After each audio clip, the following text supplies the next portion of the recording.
Ate. Oh, yan. Basahin mo yan. Yan, sinend ko na yan. Yan yung sinend ko.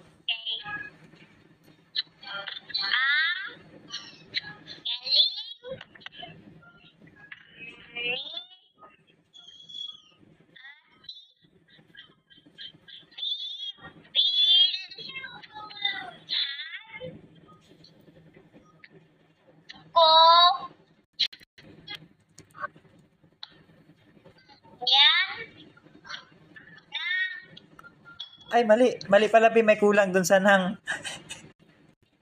kulang ng X or cross dun sa baba.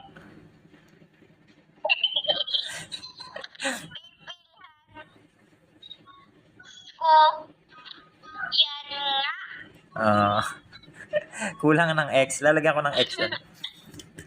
Ano yung may perma? Yung sa baba. Dudu! Galing nga. Galing magbasa. Very good, ate. Very... Pwede naman yung dudu. Depende sa interpretation mo. Dudu. Very good. Good job, ate. Galing mong magbasa ng baybayin.